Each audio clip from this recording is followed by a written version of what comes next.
What you are about to hear contains spoilers for the Matrix Resurrections. Before we get into the main event, let's see what my mum thinks. Let's see what Sophie's mum thinks of the Matrix Resurrections.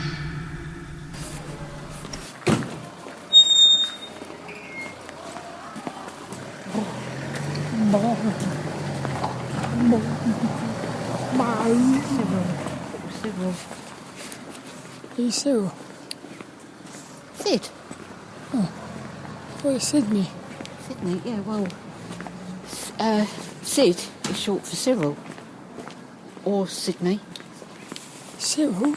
Cyril, yeah, that was Mark's dad's name, Sid. Sid the squirrel. Yeah, Sid was, he was called Cyril. Little Sydney. Yeah. It stinks down there, doesn't it? Hey? It stinks down there. Of sewage. Yeah. What did you think of the new Matrix? I liked it. It was your favourite one, wasn't it? Yeah.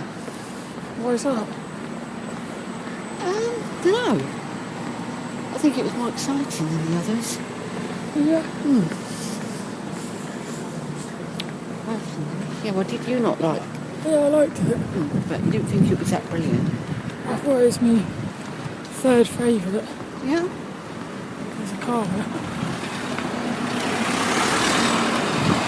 What was your favourite bit about it? Eh? What was your favourite bit? Oh, God. Can't remember now.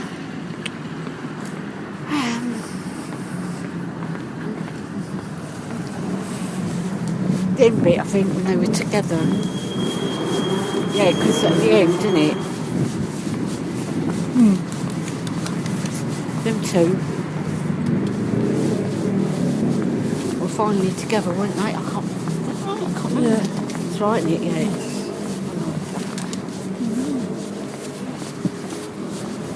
Did you miss, what's he called?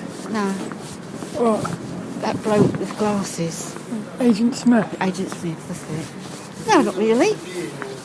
Yeah. No. I thought it was a bit... because he's been in the others, it seemed a bit strange that he weren't in that one, wasn't it? Yeah. It was a bit... What's saying? Because you kept having to think to yourself, who he was, if you know what I mean, didn't you?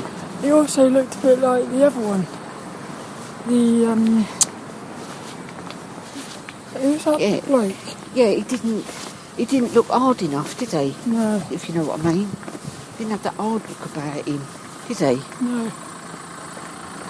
Yeah. Who was the bloke? That bloke was the... Who was it that, you know at the end, Yeah. they smashed through the window, Oh. Neo and Trinity. Yeah. The bloke who's running the Yeah, simulation. The psychiatrist. Yeah, he was a... Who was he? Was he a robot? He was a, yes. Yeah. Yeah. Well, he looked like... That's right. Yeah, he looked like him, didn't he? Yeah. Yeah. Yeah, together they looked very similar, yeah. So it was a robot keeping him under... Yeah. Under control. Yeah. I was more interested in Neo. Neil. Neo. Neo. Neo. Neil. Neo. Who's that? Neo. Leo. Neo. Neo. So like, I'm not with it. Neo. Oh, I can't remember now. Who was that colour bloke? Morpheus. That's it. Yeah. Oh, he weren't in it though. Well, he was, but he wasn't. He wasn't. Yeah. I was that colour. There was a colour bloke, wasn't there? That was that wasn't Morpheus, though, was it? But he was. Remember? It was Morpheus, wasn't it? Was it? A young. Oh, but it wasn't in it. It wasn't the normal one. No. So it was two of them that weren't in it. wasn't it? That was Yes. it have been in the others.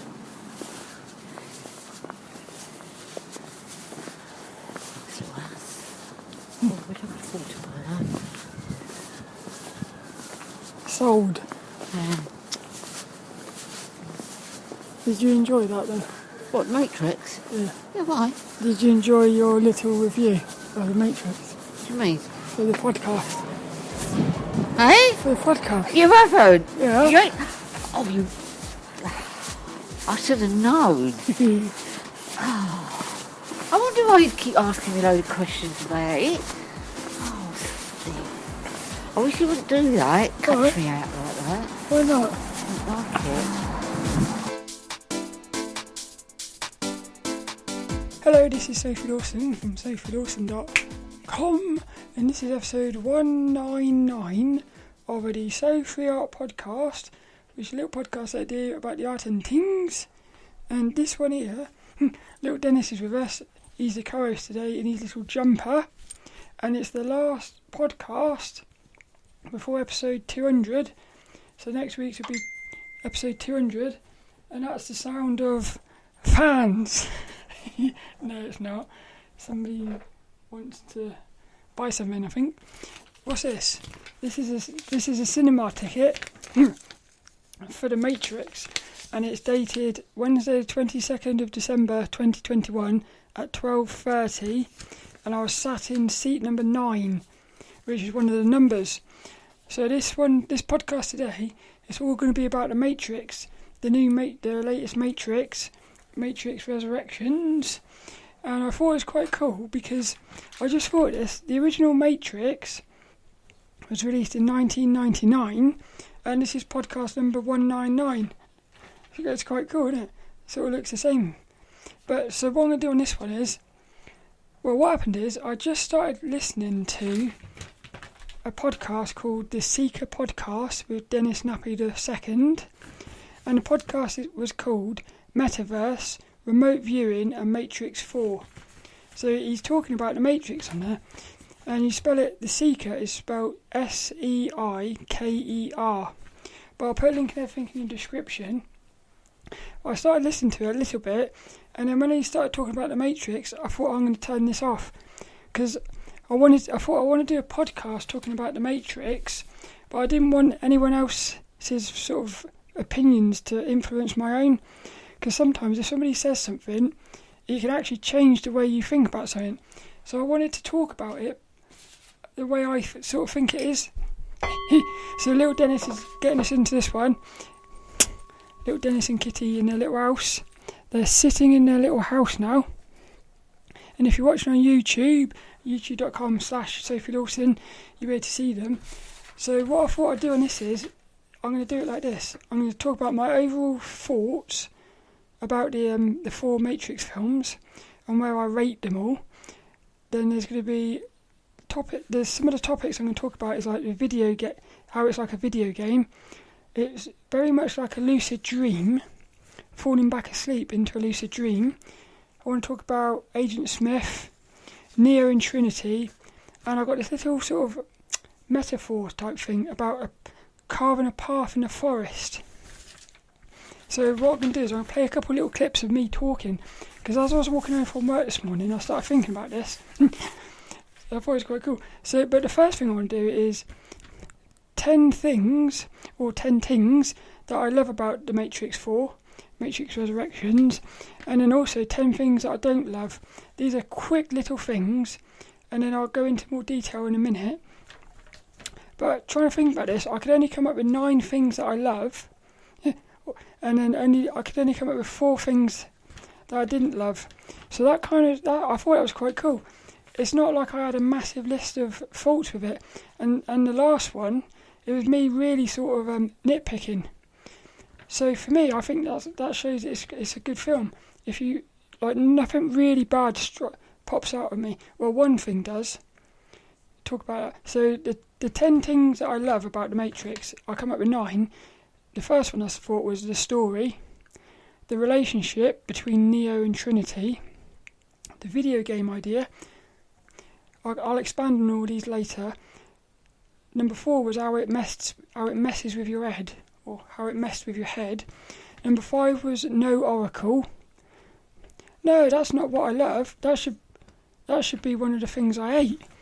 One of the things I don't like saying the word hate. What I normally do is I say things I didn't love. Because I think the word hate, just the word hate, it's got like an energy about it. So if you say like the things I don't love, it's almost like in a strange way, you're sort of still loving it. I know it's a bit weird. That's how I think though. So the 5th one, I thought there's a bit of humour in it, which I like that. I don't remember the other ones having as much humour as this one had. Also, the French bloke, he's new. So the French bloke in the second one, the second and the third one had this really cool bloke in it, like he was the main bad guy. So he's in the 4th one, but he's come back as like a different character. And again, I thought that character was quite cool. I feel like he could have his own sort of film or something. Also, the 7th one I put is it's more Matrix. The fact that we got more Matrix is brilliant. And number 8, the timing of the film's release. So again, I'll go into all these later in a minute. And then the five things that I didn't like so much about it. The first one is the Agent Smith actor. So they got a new actor for Agent Smith. Also, I didn't really like the hybrid Morpheus. So there was this character on the ship, on the in the real world, and Morpheus, the character Morpheus was like an AI. So they had this strange thing. I'll talk about it a bit later. And then another thing I didn't really like was some of it was a bit slow. That's like in the real world. That was one of my biggest gripes with the 3rd film. Yeah, is that it slowed up. There was bits where it slowed up. I think, what's that place called? Zion. That place, like the real world. I always found that section of the film a little bit, sort of a bit more boring. And there was quite a bit of that in this one. And then the 5th one I put is no oracle. That's really sad for me. The oracle's probably, if she isn't my favourite, she's my second favourite character. So the fact we didn't have her is a shame, that. And then another one I put, the 4th one, was I thought there wasn't maybe enough slow motion fights. I thought, what one was it? Was it the 3rd one? There was that scene where Neo had like a pole and he spun around and there was like thousands of Agent Smiths and he was just like, whipping them with his pipe. That for me, I could watch that again and again. It's brilliant. There was no standout set, like one of the films, that was one, in the first one, what did you have in the first one, a standout like set pick? Well, it was slow motion. It was the first time we ever saw sort of like bullet time. The second one, you had that bit with the truck, that whole sort of section with the truck chase, when it all went slow motion in the trucks, and they were like on the motorbikes going through the traffic. That was brilliant. And then in the other one, you had when Neo had the pipe, so like, and he's like hitting these Agent Smiths like they were just Skittles or something. And that was brilliant. But there was no real moment like that in this one. That was a little disappointing. But I think for me, the story was so good, and the positives are so amazing that even these little negatives, they don't matter too much. So what I thought I'd do is I'll start by just talking about the films. I'll put them in order. My favourite is the original Matrix. That was just brilliant. It's one of those films you can watch again and again, and it's always amazing, because also, as you sort of evolve, you go back and watch it, and things that you didn't see before, you see, but things you did see they take on like different meanings. That's what I love about The Matrix. It's a very deep film. So there was a time in my life transitioning where I saw The Matrix as almost like, it was almost for me telling the story of transitioning, like transgender, and the fact that the brothers who made it are now sisters. I always thought, were they actually trying to tell like a transgender story? I don't know. But then as I became more spiritual, the film sort of takes on a lot more of a spiritual meaning. And then I got into lucid dreaming, and you start realising that the Matrix is sort of talking about how everything is an illusion. So it's quite strange how the film can... It's very sort of... as you change, the film changes. So I feel like the original Matrix might go down as one of the greatest films of all time. I really do think that. And then the second one and the third one, they were brilliant. I loved all of them. The third one, I remember at the time being slightly a little bit disappointed. But I still love it. But that is actually my weakest one. So I would say the original Matrix is the best for me. The second one is my second favourite. This new one is my third favourite. And then the third one is my least favourite. But they're all still amazing. What else is there? Look, I think... Oh, yeah, look. So, this new one, Matrix Resurrections, I've got a feeling it's going to be very divisive. I think you're either going to love it or you're going to hate it. I do. I don't think you can be in the middle with this one. Maybe. But I feel like there's going to be a lot of, let's say, Matrix fans who don't like it. And then there's going to be lots who do like it. So I know somebody at work who actually, they said the Matrix was like one of the original trilogies, one of their favourite films ever. And then they started watching the new one. They got to the bit with the video. Oh yeah, so this podcast is going to have spoilers. But like I thought I really want to talk about it. So I am going to sort of spoil bits in the film, I suppose. But the bit when the film turns into the fact that Neo is in a video game, and there's about, I don't know, it felt like about 10-15 minutes where it gets almost comical, I suppose, very strange. I'll talk about it in a minute. That's the bit of the film where it sort of messes with your head, because you're watching it and Neo is making a video game about the Matrix. Well, that's what he thinks. But what he doesn't realise is he's been put into another fake reality. So what happens is you get about 15 minutes of him realising that he's actually still in the Matrix, like that. But the thing is, the way they do it, there's a lot of sort of comedy in it, I suppose, and he didn't like that, because I must admit it didn't feel like a Matrix at that moment, and my mind was getting a bit confused, because 1 minute I say this in the clip, I said, like, 1 minute I'm looking thinking this is the best thing I've ever seen, and then the next minute I'm thinking I don't know if this is right. It's almost like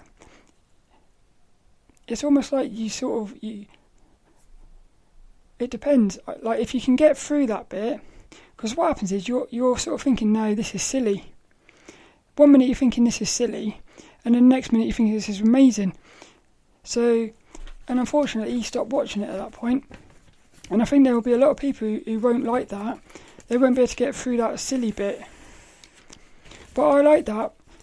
I'll talk about it on that clip. But what I liked about that was it's messing with your head, which is kind of cool. What else have we got here? Topics, little... Yeah, so what I'm going to do, I'm going to play these two little clips that I recorded this morning. And what I'll do is, I'll hopefully you can hear them alright.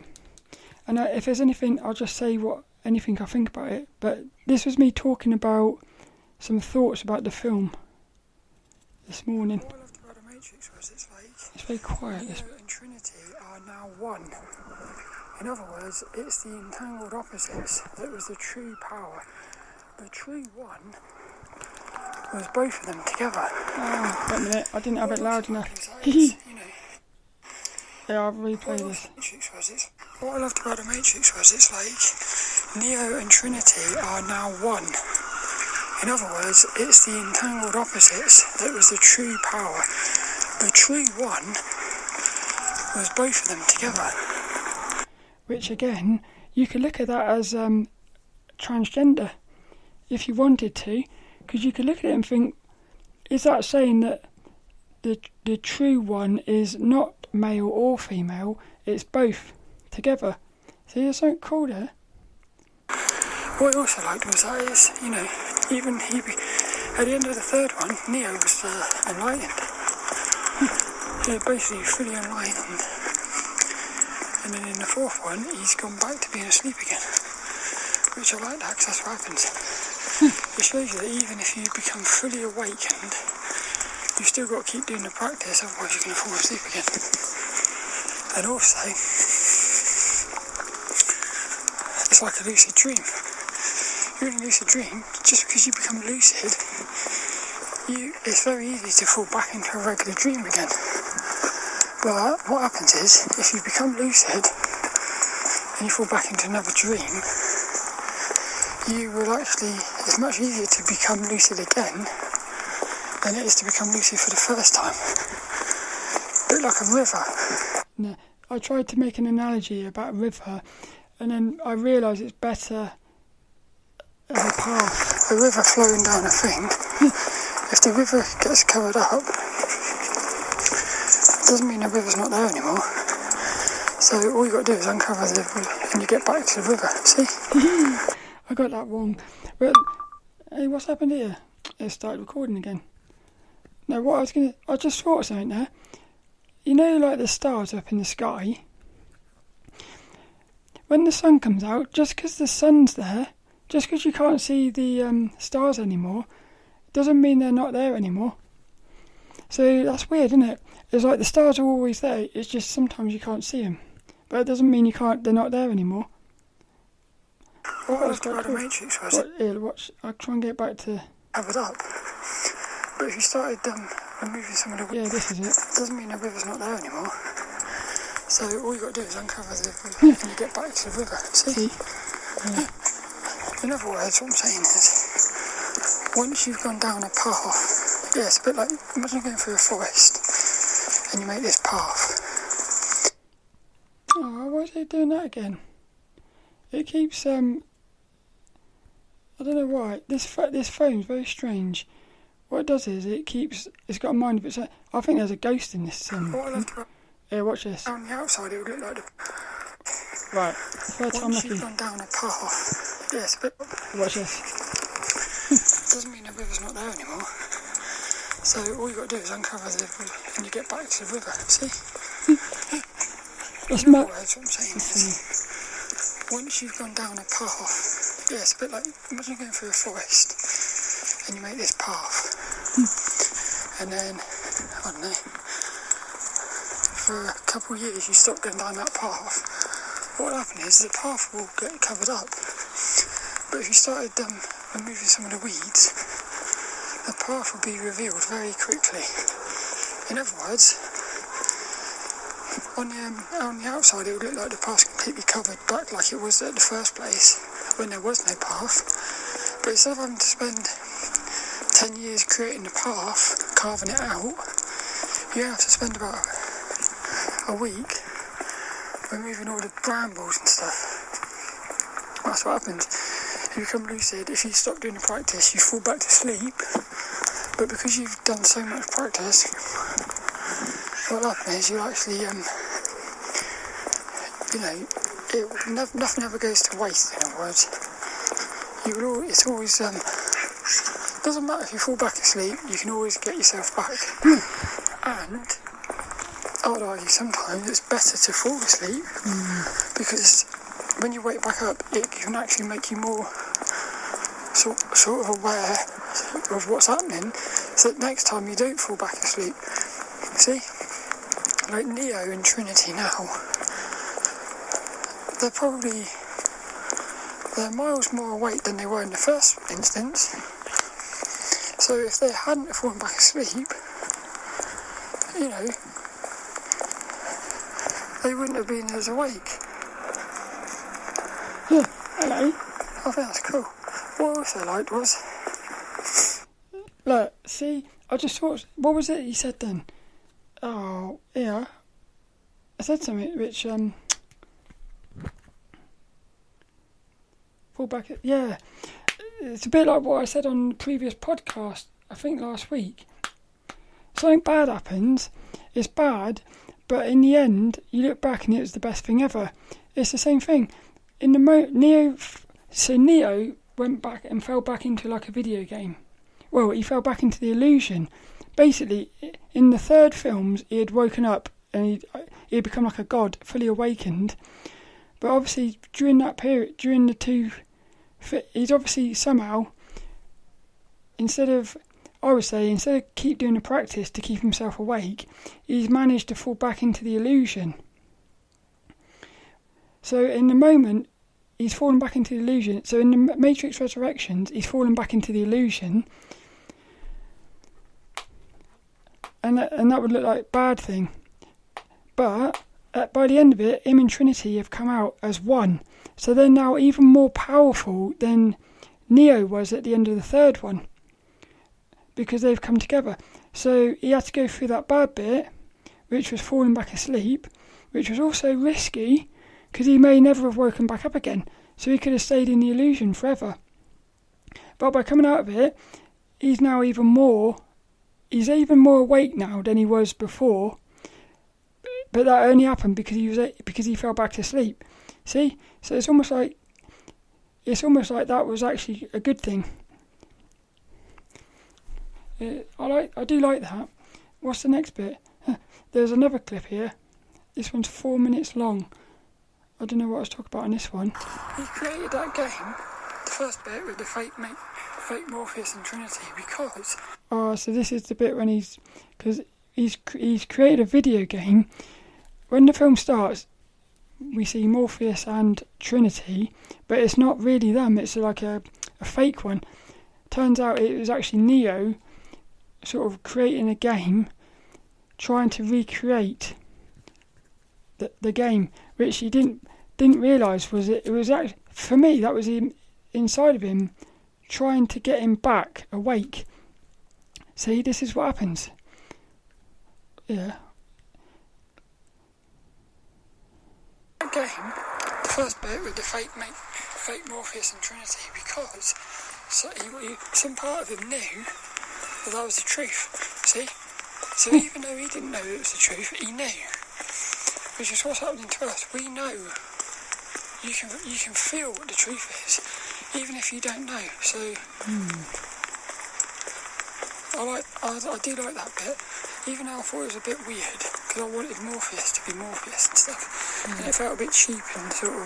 That's it. A bit of felt a bit It felt a little bit like I don't know. It didn't feel real, basically. But then, in a weird way, that's what it should have felt like. You know? So in a weird way, you get a lot of conflicting feelings during that first hour of that film.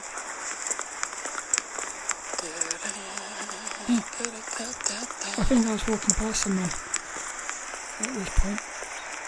Yeah, in actual fact, that film did have a lot of conflicting emotions, especially like the video game bit, when there's one bit where it's like, at 1 minute I'm thinking, this is the coolest thing I've ever seen.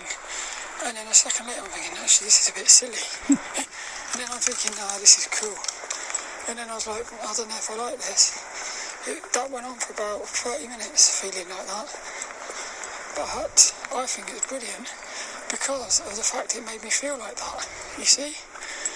Like, if a film or a video, if anything, if there's something that can make you feel conflicting emotions at the same time, I think that's doing something right. That's actually what a good bit of art does, if you think about it. You do a painting, yeah? You can have something that's like scary looking, but beautiful at the same time. So you're looking at it thinking, this is the most beautiful painting I've ever seen, but it's scary. See? What's it called? Entangled Opposites. No, it's not. It's contradictory, is it? Well, it's paradoxical, whatever it is. So I think that's brilliant.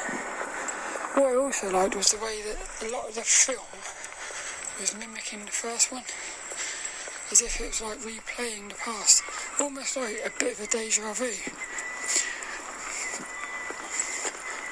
The only thing that would have made that film perfection for me is the actor of Agent Smith being... Now, I looked into it afterwards because I thought, why didn't they use Agent Smith? Turns out, Agent Smith was asked to do it. He said, yes, I want to do it, but he was in the middle of filming another film or something, and they wouldn't let him... They wouldn't let him, leave to do it. How sad is that?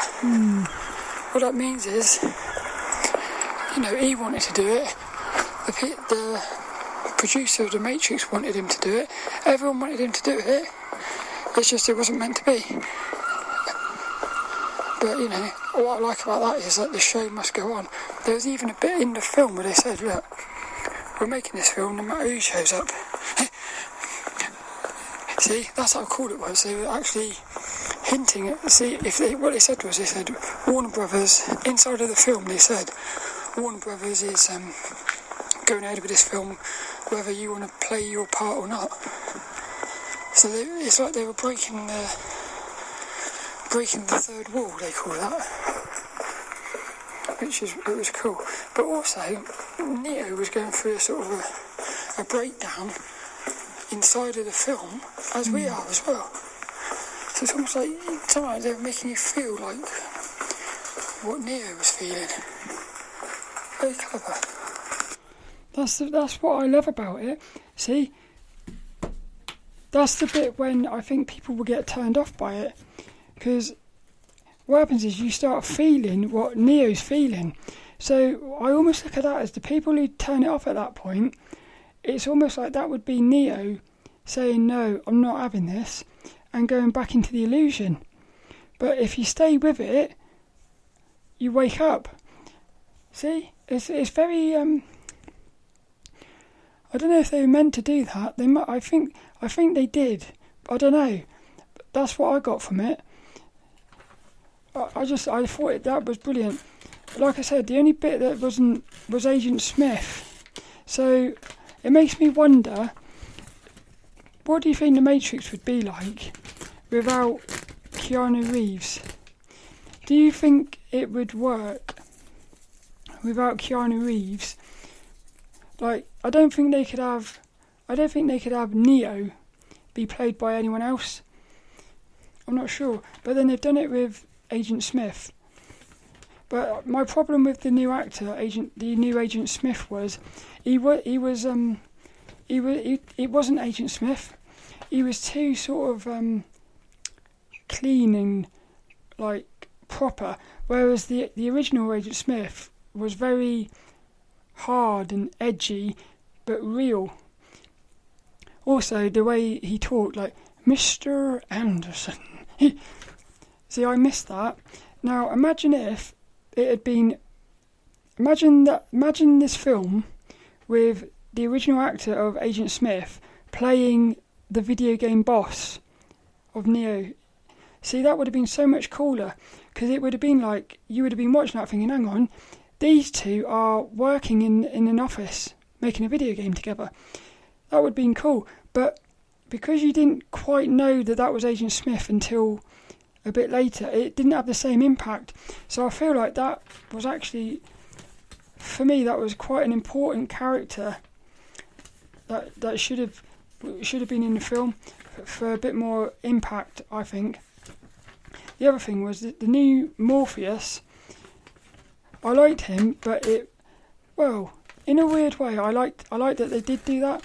But I do wonder, why didn't they just bring the original Morpheus back?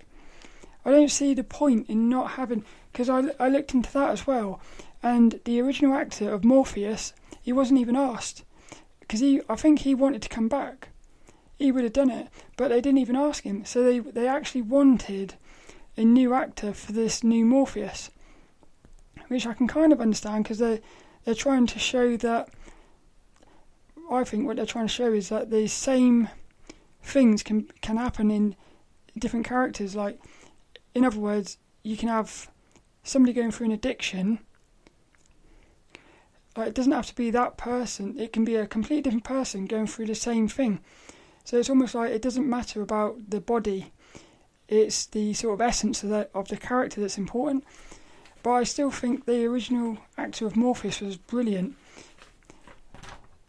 I guess what happens is, when you look back at it, you realise that the cast of the original Matrix was probably... I just think it was brilliant. The original cast was amazing. And it even had one of my favourite actors, Lost. One of my favourite TV shows was Lost. And there was a bloke on that who played Michael. He was in it as well. So even like the side characters in The Matrix were brilliant. It's quite cool. So that's the thing. That's that. What else is there here? Oh yeah, there's something cool here. Right, the first thing, the video game, because I feel like the direction we're going in, especially so Sony with the PS5, they've just announced PlayStation VR 2. I haven't looked into it too much, but apparently you're going to get new motion controllers and stuff. But when you look at that, look at where video games were, say, 20 years ago. Look at where they are now. It's a massive jump. You would imagine it's going to be another massive jump. And I think the jump for the next 20 years is going to be not so much about the visuals, because I think they're almost like perfect now. I think it's going to be more about the feelings and the experience, which is where virtual reality comes in. So you can tell they're going to end up with creating these bodysuits. And what will happen is you'll go into a video game wearing a bodysuit, and you'll be able to feel everything on your body as if... So in other words, if you're in a video game, the virtual reality, and you're playing football and the ball hits you on your leg, it will trigger a sensor in that leg and you'll feel it. See? So what happens, you can see how we get to a point where we're in a video game, and if you're... The only reason you would know you were not in... The only reason you would know you were in a video game is because you knew you was in a video game. But what I'm saying is, if they could do it as well, so that when you put the suit on, it sort of... you take, say, a drug, which makes you forget that you're wearing a suit. How would you not know that you would get to a point where you wouldn't know what was real, or you would think that was real. I thought about this as well. Imagine if a baby was born, and as soon as the baby came out, it was put into a little virtual reality suit and put some goggles on. If it never saw the real world, it would think that the virtual reality was a real world. And I feel like we could get to that point. So when you start looking into it, really, you sort of think, is it possible that the Matrix is telling the truth? And again, when you start looking into the ancient past and everything, to me it looks like there is something like that going on. But I do like the fact that the Matrix had a video game in it, because that again resonates for me, because I like the video games. Lucid dreaming, falling back asleep, awakened in the physical, you still got to keep doing the work. I like that as well. I think that film was a reminder that, like, even say a spiritual master has to keep doing the work, otherwise that spiritual master could easily fall back down. And I've heard a quote before, like, the higher you are, the bigger the drop or something. See? So sometimes sometimes it can be, but that's what goes into that thing again. If the spiritual master did fall back asleep, there would be part of him that knew he was awake, or that he had been awake. So, and that part of him would never die. It would just go into the subconscious. But it would always be there saying, look, wake up. And so they would wake up again. And like I said, as soon as he woke up again, he would hopefully be way more aware of what's happening. But this is what happens in a lucid dream. You become lucid in a dream. Just because you're lucid, it doesn't mean you're going to stay lucid. Robert Wagner, lucid dream expert, he says what he does is, as he's walking around in the dream, as soon as he's become lucid, every so often he'll say, I'm in a dream, I'm lucid, just to remind himself, because otherwise what'll happen is you'll fall back into the regular dream again. So that's the biggest thing I loved about this film, was it was showing how easy it is to fall back into the dream. The other thing, Agent Smith, the actor, he said about that, so Neo and Trinity equals the one, which is Entangled Opposites. There's so many things you could look into that. Because you start thinking, was they always the one? Was it always that they were the one? If that was the case, in actual fact, the Oracle would have been right. In the first film, she said, when Neo went to see her, he said, am I the one? She said no. And then Morpheus says, she'll tell you not what you want to hear, but what you need to hear. And then we all took it to think that she had said, you're not the one, because by him thinking he's not the one, that made him the one. Because that's what he needed to hear to become the one. But maybe she was actually saying, no, you're not the one. It's you and Trinity that are the one. I don't know. Entangled opposites, so that's what I think everything's about. Negative and positive. Again, you can look at Neo and Trinity as like male and female, which is opposites. So it's becoming one. That's cool. If I go through my list, so the story, I love the story, relationships, video game. Yeah, I like that bit when it messed with your head, because it's so many good things about that. Because what was happening was the Neo was almost having like a breakdown inside of the film, and like everything was going a bit hectic like that. But at the same time, your brain was doing that as well. It was this weird thing. And I love that. And I feel like that's sort of something that will only happen the first time you watch it. I'm not sure.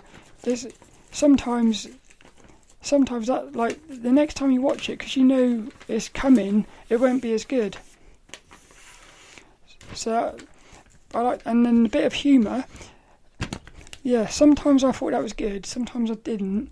But I like that, because what I like about that is it's what life is. There is a bit of humour in life, and I don't think it should be taken seriously. Like what I said before, there's this moment I was having a beautiful, like, what was happening was music was playing.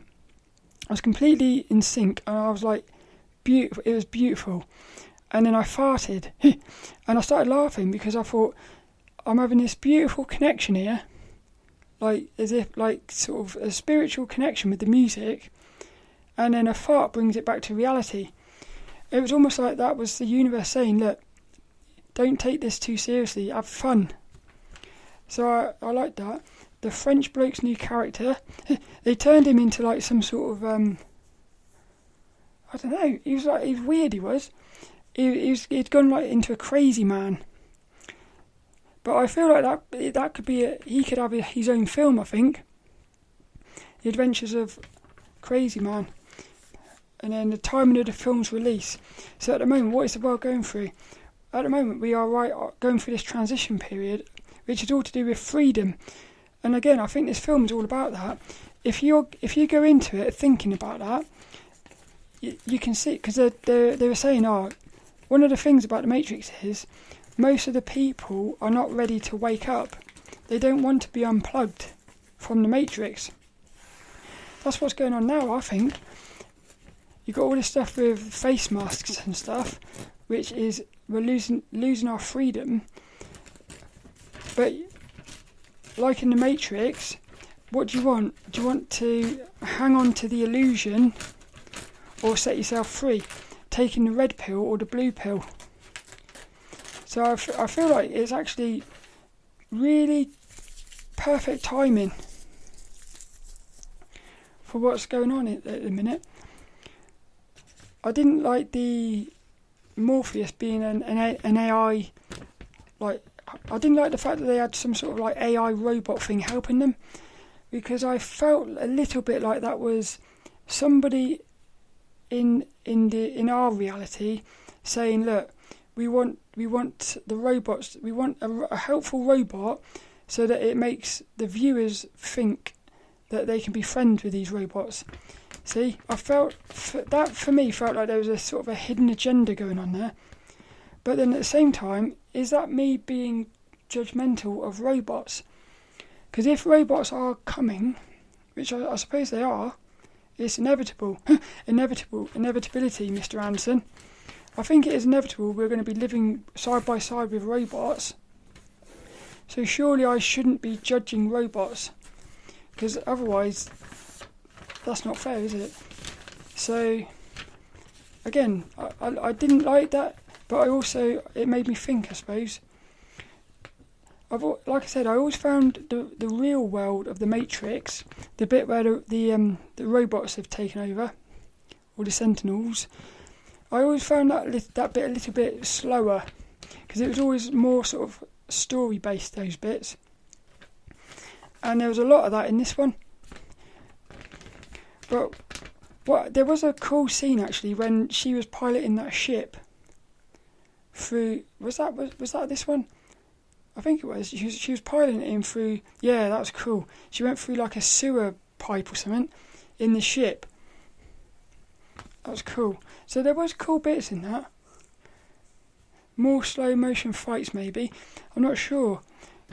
But like I said, it would have been nice to have had at least one super standout memorable fight scene or something. Because I don't think there was one. Not for me. No Oracle. I wonder why they didn't. I think they did talk about that, but I can't remember. But it would have been nice to have seen. But then the actress died, didn't she? So maybe that's why they didn't. Because I always found the Oracle who took over in the third film, I always thought they shouldn't have bothered. They should have just left it as there being no Oracle, because I think, like I say, when you have the same character but in a different actress or actor doing the same character, it just feels a bit weird, and I would rather they somehow wrote the character out of the story. So maybe it is a good thing that we didn't have an Oracle. And I've also put here, felt a bit cheap. the original, the first sort of 10 minutes, when you had the fake Morpheus and you had the fake Trinity and stuff, there's an element of cheapness about it, which I can't quite explain. Almost like a fan film, like you know when fans make films, it's like the real thing, but it's not. And you sort of you give it the benefit of the doubt because you think, it's a bunch of fans who made it. But when it's the proper film and it feels like that, it's a bit weird. But then I also wonder whether it was supposed to feel like that because it was Neo creating the program. So it wasn't actually the real thing, it was a cheap copy. So again, I don't know whether that's the way it was supposed to be or something. Maybe you were supposed to feel like it felt like that because it was that. I've also put here, film made you as the viewer feel what Neo must have felt. Yeah, see, and that is like artwork. So maybe this one here is just a beautiful piece of artwork or something. But that is my thoughts of the Matrix 4. Matrix Resurrections. Is there going to be any more, do you reckon? So, there is one more thing I've got to talk about, which is people in the cinema with no masks on. And I've put here, be free, Neo. So, one of the things about the Matrix is Neo is given the choice of the red or the blue pill. So, he's got free will there. And it's the same as us. We've got free will about whether we wear face masks or not. And is it not very symbolic how one of the things in the Matrix is, what does Agent Smith do? He covers up the mouth, doesn't he? So that Neo can't speak. What does the face mask do? It's doing the same thing. It's covering up the mouth so he can't speak. This is what I'm saying. The face mask is not about anything other than suppression. So, and I think the Matrix is all about basically being free, setting yourself free from suppression. So this is why I think it's perfect timing for this film. And what I thought was brilliant was, so we we was in there, no masks on or nothing. There was quite a lot of people didn't have any masks on. And then when we come out, there was a group of about 15 blokes in a big massive group, in a circle. None of them had masks on, and I looked at them and thought, yes. I looked at them and thought, freedom. I saw freedom there, because normally you don't see big groups like that. It's normally you see the odd person here, or maybe two people here. What normally is, you've got you're outside in a shop or something. It's a sea of people wearing masks with the odd couple here. But what happened here was you had the normal people wearing the masks, which for me is people who don't want to be unplugged. And then you had this big group of blokes. Some of them big sort of blokey blokes. Yeah, all different types though. You had old blokes, young blokes. It felt like they were maybe a bunch of bikers or something. Skinny ones, fat ones. But they all didn't have the masks on, and it looked brilliant. I wish I could have took a photo of that, because freedom was coming off of that, and that's as we was walking out of the film, and I just thought, yeah, this is what it's all about, really. I just thought it was brilliant. So lilDENNiS, doing, he said it's game over. Game over. It is game over. The illusion is over. So all that's left is this week's little inspirational quote. I hope you liked that one. And next week's going to be episode 200. What I'm going to do for that one is it's going to be a 200-minute long podcast. It's just going to be mad. That's over 3 hours long. And I'm going to do the whole thing in one sitting. That's the plan. And what I'm going to do as well is I'm going to go back through the past and talk about previous dreams. Because I was thinking this morning at work, my first ever lucid dream is very symbolic now with what's happening in the world. So this dream was about 3 years ago. It was 3 or 4 years ago.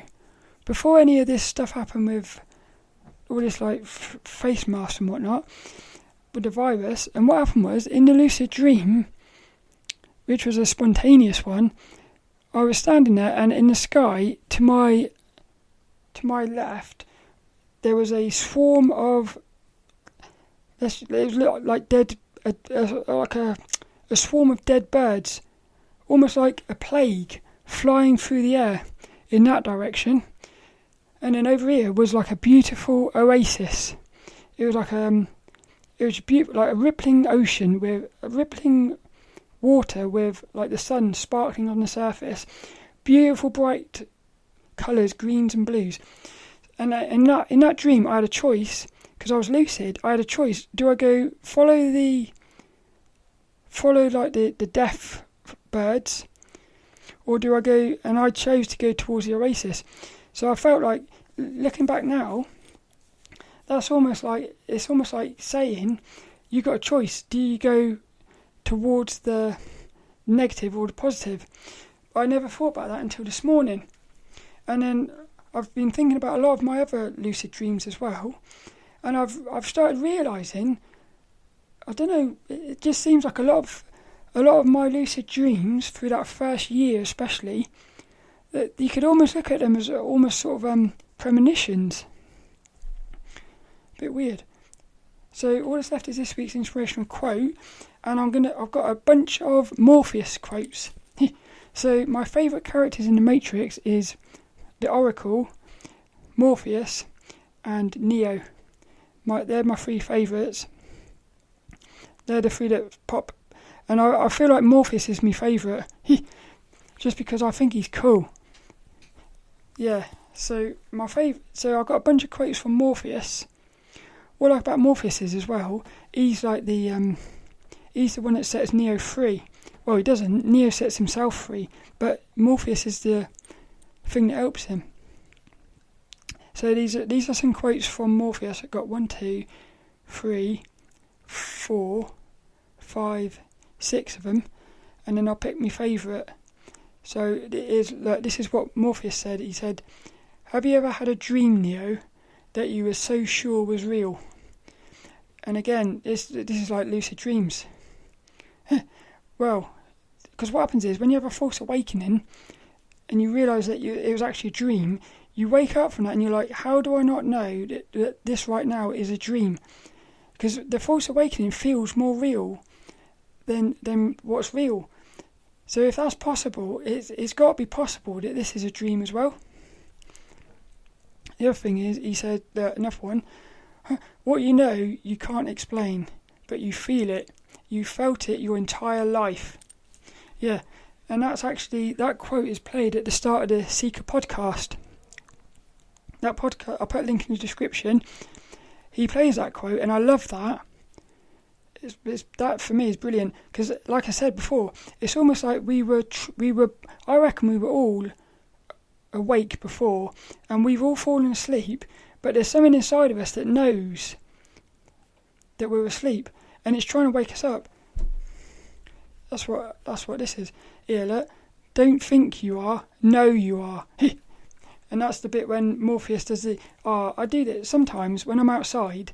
I'll be walking along and I'll just put my hand out and I'll go, like that thing, you know, when Morpheus puts his hand out and goes, come. I love that.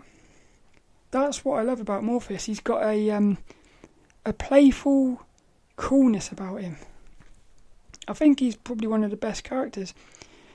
Another one, I can only show you the door.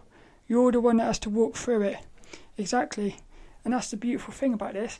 It's like that for me sums up free will. You've got these doors here, but you're the one that has to go through it. So, in a way, we are in control of everything. Really, we're the most powerful thing because we've got free will. So no matter what happens, we've always got free will. So that, for me, that's the thing we should never lose, free will. I think that's what it's all about. I think what we're going through right now is about us giving away our free will. Because that would be a slave. There's another one. You don't have to let it all go, Neo. No, you do. It says, you have to let it all go, Neo. Fear, doubt and disbelief. Free your mind. Free your mind. I love that. That's the bit when Neo jumps across the rooftops. But what was cool about that in the film, he didn't make it in the first one. See, he wasn't ready. But he does in the end. Well, he doesn't just make that in the end, he flies off in the end. That's the thing. So just because you don't do it at the start, I think that's it, is it? I'm sure there's one more quote. I've got to pick my favourite. This is the iconic one. This is Morpheus. You take the red pill, you stay in Wonderland, and I show you how deep the rabbit hole goes. The red or the blue pill. I was talking to my mum about this the other day.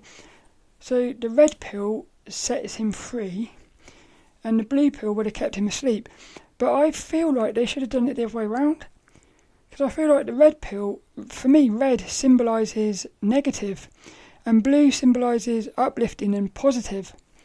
So I feel like the blue pill should have been the one that would set him free. But then, what was it? Another way to look at that is the blue pill is like the beauty, so that's the illusion. The red pill is the truth, which is ugly, because sometimes the truth can actually be terrifying. So maybe it was better to be red. Yeah, because sometimes it's better to... It's not, but it feels like it is better to be in the illusion, because it's easier. But it doesn't... Just because it's easy... See, this is the thing, isn't it? Would you rather be awake in a nightmare or asleep in like a bliss? I would still rather be awake in a nightmare, I think. Because otherwise it's not real, is it? I don't know. My favourite this week's inspirational quote, I think, will be... yeah, I know it's going to be that, I think. What you know you can't explain, but you feel it. You felt it your entire life. Morpheus from the Matrix.